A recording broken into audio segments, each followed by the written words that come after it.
Hi everybody, welcome back to the Communication and Conflict YouTube channel, promoting mindful communication and growth through conflicts. So today's video will be, and it's also going to be a podcast on Anchor, if any of you are interested in listening to podcasts rather than via the YouTube channel. Today's video is going to be about a contemplation on another saying that is of particular relevance to me in my work as a mediator and conflict coach, and somebody who works generally with supporting people through resolving conflict and seeing the creative opportunities within it. So that quote is, conflict is the beginning of consciousness. And that's a quote by Mary Esther Harding, who was a Jungian psychoanalyst who worked with Carl Jung. She's British American born, I think. If you want more details of her, I would ask that you Google her. I will guess at some, but I'll probably get it wrong, so I'll just leave you with the name Mary Esther Harding. And she said in a book called The I and the Not I, that conflict is the beginning of consciousness. So why is that a particularly relevant and important kind of saying for working as a mediator and a conflict coach, and generally working with people around the idea of conflict?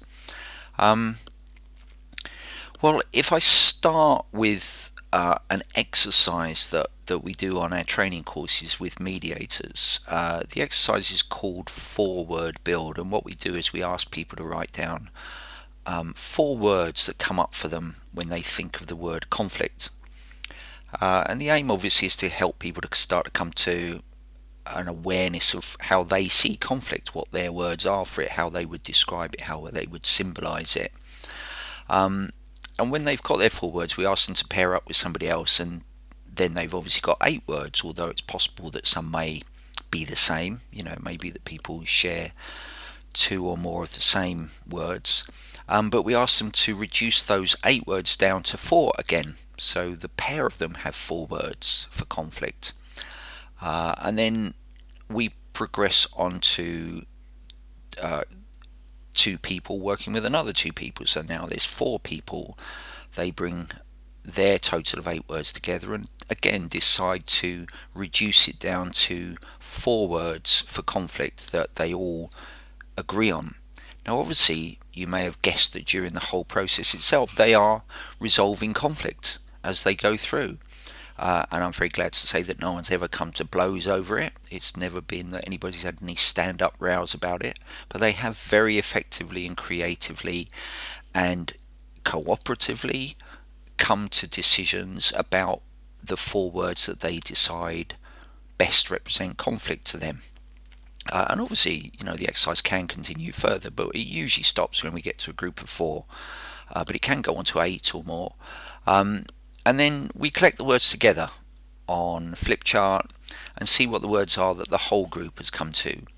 And we'll usually end up with, roughly 8 words perhaps on the board, which represent conflict for the people who are in the group.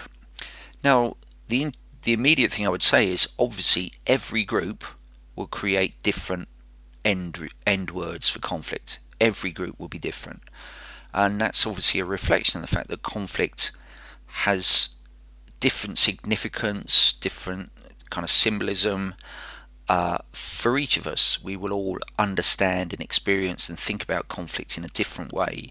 So that in itself is part of what the exercise brings, and that kind of consideration of conflict brings is a recognition that we all experience it in different ways, and therefore it's very likely that we all respond to it in different ways. And obviously, or perhaps not obviously, but it is the case that when we look at the words that are collected from the whole group, it's often the case, let's put it that way, that a large proportion of those words will be what some people will identify as negative. So it might be something like argument, stress, war, even battle, disagreement. But disagreement for some is a negative word. For others, it's just a description of facts. It's just an objective description of what the situation is, that there is disagreement. But again, for some people, even that word might sound negative rather than just simply what happens in life. But it's quite unusual. It's not as if it never happens, but it's quite unusual for people to have words which you could see as possibly even positive. So the idea that conflict is an opportunity, or they might come up with the word creativity, or they may come up with the word challenge. Change might be another word that people come up with as a consequence of considering conflict. And again, some people may even say challenge is a negative word, but when those words come up, people come to kind of acknowledge that actually conflict can be an opportunity. It can be a place or a starting point for change. And this is where the two threads of mediation and conflict coaching, and this saying, conflict is the beginning of consciousness, comes together for me. Because as mediators, we in a sense, we have to have a conventionalized understanding of conflict. And what we say in our organization is that conflict is an inevitable part of life arising from difference. So it's not a bad thing, and it's not necessarily a good thing. It just is. It's inevitable. It's like clouds in the sky. It's like sunshine. It's like trees. It's always going to be present. Well, hopefully all those things will be present, as long as we don't destroy our earth with all the pollution and stuff. Anyway, different topic. But the point about conflict is it's inevitable. It will always happen. And the beauty of Mary Esther Harding's statement that conflict is the beginning of consciousness, and how that aligns with mediation, is that it's that both processes, or both themes, or the themes of both of those things, are that it's an opportunity for change. Mediation, for me, is a process that supports people in creating something new. That could be a new relationship, or a new form of relationship with another person. It might be a new way of doing something which has led to a conflict previously, so a different way of doing things that doesn't lead to difficulties with another person. It might be a change in one's own perception of a thing, that people come to see things in a different way through mediation, so in such a way that it doesn't feel so difficult anymore. Maybe they come to understand the other person differently or better, such that they don't feel so threatened or annoyed or fearful, etc., in the presence of the person, and actually feel more comfortable being able to communicate with them. But it's always about supporting the possibility of change, and it's arisen through conflict having happened in the first place. So really, the thing about conflict is the beginning of consciousness, for me, is a much more useful and productive way of seeing conflict, that it's an opportunity for us to wake up, to become aware, to become conscious of a thing which isn't working. And in a sense, it doesn't matter if we decide that there's a cause for it not working. We might say it's the other person's fault, but at the end of the day, we are interacting, so we play just as much a part in a situation. We're not passively sitting there waiting for someone to do something, and then we say it's their fault that there's a change happening. Our very existence is a thing that means that if someone does something that affects us, we will notice it. So therefore, conflict is inevitable. It's not something that we can necessarily allocate to one side. And so the point about mediation is to be able to acknowledge that, and to treat the conflict as a thing that we can work on, instead of it being a thing that we must win, which in other videos you'll know that I've spoken about as being, in a sense, the way in which conflict doesn't get resolved, in that we say I'm right and you're wrong, and we spend all our time trying to prove the other person wrong and that we're right, and they do the same to us, and so we get stuck, and the thing that there's a problem over basically gets forgotten about and drifts into the background and doesn't get resolved at all. But conflict being the beginning of consciousness means that it's an opportunity for us to wake up, to just simply become aware, to become more conscious of the fact that a problem has arisen or a change has happened that we need to work with, that maybe an obstruction has occurred that we need to find a way round, or maybe even get rid of if that's possible. And so in many ways that's why conflict is the beginning of consciousness is such a significant statement for the field of conflict resolution, so processes like mediation, conflict coaching, but also outside of those processes, just in our daily interactions with each other, to keep that way of seeing conflict in mind means that perhaps we can see any conflict that arises as an opportunity. And the risk is that sounds like we can just be kind of robots and mechanically and systematically respond to all conflict as an opportunity, etc., etc. That's not to ignore that there are very difficult feelings that we might have around certain things.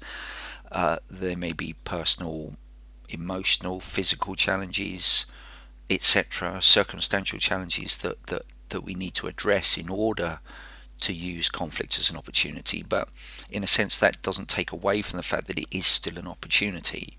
It's just that there are challenges that we may face in treating it that way. But I think as an idea and as a concept, conflict being the beginning of consciousness rather than a bad thing or a thing that we have to avoid, because obviously we can't avoid conflict. It's not possible to avoid conflict. We can go into denial and pretend it's not there, but we will always suffer the consequences of doing that if we do. So conflict is the beginning of consciousness. For me, it's a bit like I was saying in the last contemplations on conflict that I did, that actually it brings a kind of a sense of peace to me of seeing it that way, because it does mean that actually it doesn't have to be all bad, that actually there is an opportunity within it. And while I may be struggling big time to see what that opportunity is or to create that different way forward, I know that it's always there. I know that there is a possibility because I've now been woken up to a change that has happened, and therefore it's in my interest to try to create something that helps me accommodate that change that has happened, that difference, that new thing that has occurred, whatever that thing might be. So in a sense that's the kind of the main thinking I have about it. And so to move on to some kind of practical examples of that perhaps we could look at. So we've become conscious, we've been woken up by the conflict, and I guess our response, and this is a significant thing, and this to me is what means we will often see conflict in a negative light, because it's the response to conflict which often is the thing that gives it that negative association. I kind of say conflict has a bad press because conflict just is, it just happens just of itself, but it's how we respond to it, and that is the thing that gives the association of negativity, because obviously if it doesn't get resolved we notice it more and more because it's still sitting there kind of festering away, kind of waiting to be given an opportunity to kind of transform into something, or transform into something, and that can be very painful all the time. It continues to sit there unresolved, but in a way, I don't know how far this analogy will go, but I mean, we can kind of, if we've been woken up, we can either kind of roll over and try to go back to sleep and pretend that it didn't happen. And obviously it's already happened, so it's too late for that. So no matter how much we try to turn away, it's still there. Or we can kind of shout and scream that someone's woken us up. And, yet again, it's still there. It still happens. So the question is, can we get up, get out of bed, and do something with the fact that it's happened, and create something new. So in various kind of situations, there can be conflict. So it can be, I mean, just some kind of random examples from different things I've come across in the past. I mean, a neighbour is disturbed by a new neighbour who moves in, and they do their washing at 11 o'clock at night on a Thursday or something, and that happens to be the evening that the person downstairs, I don't know, likes to watch a particular television program. So a conflict has arisen. Now, they could shout and scream at each other. They could, pretend that it's not happened and then kind of take it out in some other way on each other. Neighbours can do all sorts of strange things sometimes in revenge for things that their neighbour may not even know about, them being upset by. But actually, what they can do is that they can communicate with each other that it's a disturbance. They can create a different way of doing things. So the neighbour upstairs might start to do their washing at a different time on a different evening when it's known not to disturb the person downstairs. So they create something new, and in that very interaction as well, they're interacting, they're getting to know each other, they're listening to each other, they're understanding. So something creative occurs from that. And obviously there are times when that isn't what happens, and that's why we have these negative associations. But the opportunity is there. The waking up has the conflict has led to an awakening of something happening, or it is that something is happening. It's woken us up, and it's given us an opportunity to create something new. So it could be a new relationship, as I say, a new time of doing things. It could be that actually the person who watches a particular program chooses to record it that evening and watch it at a different time if there is a particular reason why the person upstairs has to do their washing on a Thursday at 11. But the point is, there's so many creative opportunities in any given situation that can help it to be resolved, that we're woken up to by the conflict arising. And it gives a chance for engagement with people and connection with people rather than disengagement. But ultimately, it's whatever we create. We either fall out with a person or we create something new. In workplaces, there can be procedures that don't work, even though on the face of it should work, but something doesn't work about it. Well, people can spend their time blaming the person who wrote the procedure, or they can the conflict can wake them up to the fact that something has woken them up to the fact that something hasn't worked about the procedure, and their choice about what they create going forward can be, okay, let's change the procedure, let's look at why it hasn't, let's see what we can learn from this, let's create something new, let's innovate. Or, as I say, they can spend their time shouting and screaming at each other that they got it wrong, and one person says no, the procedure's fine, the other person says no, the procedure's wrong, and the person says no, you're not using it correctly, and the other one says no, it's a rubbish procedure. and it all goes on like that. In the meantime, the procedure's still not working, so therefore the opportunity to create something new isn't taken. But it's not the conflicts that is the problem. It's the response to the conflict that's the problem. The conflict has simply woken them up to the fact that there's a problem. So it's an opportunity, but what matters is how we take and deal with that opportunity that it provides for us. Do we fall out with each other, or do we create something new and better for that situation, and for ourselves? And sometimes, as I mentioned earlier, it could simply be that we create a new way of looking at things for ourselves. We might presently feel that a situation is very frightening for us, or very annoying for us, or very stressful for us. And sometimes it may be we can't actually change that outer thing, but we can change how we deal with it and how we see it for ourselves. So there's an opportunity there for us to look at, well, why am I feeling this way about this thing? What can I do to support myself? I've been woken up to, I've become conscious of the fact that this conflict has arisen and led me to an understanding that there's a difficulty I'm facing. So what can I do to support myself, given that this difficulty has emerged, I can't wish it away. It's happened, it exists. I can't shout and scream at people. They'll just shout and scream back at me. So what can I do for myself, given that this situation has arisen and that I've been woken up to it by the conflict that has occurred, whatever that conflict might be?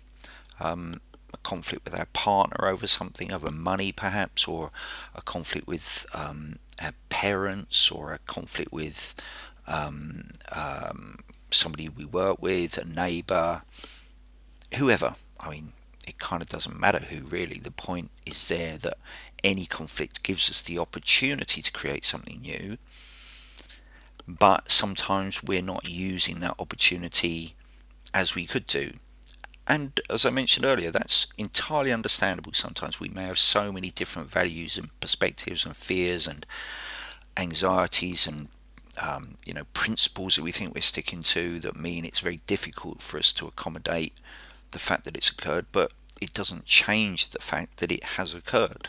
So therefore, the only way that we can move forward is to be creative, in order for it to resolve, or what I sometimes call dissolve, because it's almost like when a conflict is resolved, we kind of forget about it, because we almost forget it ever happened, because it doesn't come up to kind of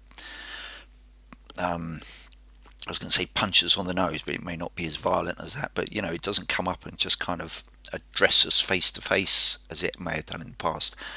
And often we're so good at resolving conflict, and we do it so quickly that we almost don't even notice it. So most of the time we're very, very good at resolving conflict, but it's the ones which we haven't resolved which we notice. But it is still waking us up to something, and we can't wish it away. We can't roll over and go back to sleep and become unconscious again. We can't shout and scream, or if we can, but it won't help us, or even be violent, which is often the worst extremes that it can go to. But we can be creative, and this is the way in which conflict, being the beginning of consciousness, gives us that opportunity. And it is the beauty of conflict, as I would see it sometimes. But I never want to suggest that I'm overlooking that it's very, very personally challenging to do so. But there is a beauty in conflict quite often, in that it gives us this opportunity to create something new and to just be creative. So those are my thoughts on Conflict is the Beginning of Consciousness by Mary Esther Harding. I hope it's been of interest. I hope I haven't rambled on too long, but I'm trying to bring in a sense, my thoughts about how various sayings actually can be very significant if we can really look into what they're saying, as kind of informants for us about how we deal with conflict on a daily basis. Please let me know what you think in the comments section below. Please tell me if I'm gabbling on too long. Please tell me if there are things within it that you found interesting and useful. Please tell me if there are things you didn't understand or you'd like me to expand upon. Please like the video or the podcast, depending on where you're listening to this from. Subscribe to either the podcast or the YouTube channel, Communication and Conflict YouTube channel. And please come and visit again. I hope you found that useful. Bye bye.